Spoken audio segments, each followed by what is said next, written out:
C'est une publicité dont Amar, le patron de ce bar PMU, se serait bien passé. En décembre dernier, lors de la diffusion d'un reportage sur la radicalisation des quartiers populaires sur une grande chaîne publique française, Amar découvre avec stupeur que son établissement serait interdit aux femmes dans une séquence tournée en caméra cachée.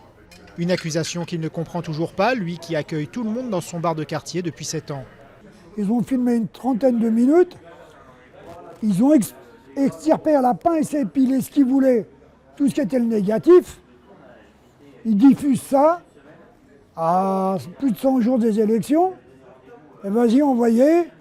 Avec la diffusion du sujet en pleine période électorale, cette histoire n'a pas manqué d'interpeller les candidats. Certains ont vite dénoncé la montée du radicalisme islamiste dans les quartiers populaires. Le Bondi Blog a alors mené une contre-enquête. On part d'un bar qui vend de l'alcool et où il y a des jeux de hasard. Et tout ça est fortement interdit en islam. Donc on est assez perplexe en fait sur du coup le travail des journalistes qui a été fait. Au-delà de la polémique, l'affaire illustre malgré tout un problème de fond, celui de ces Français musulmans qui se radicalisent. Pour Hakim El Karoui, auteur d'un rapport controversé sur l'islam en France, il ne faut pas occulter la radicalisation islamiste qui touche un certain nombre de quartiers.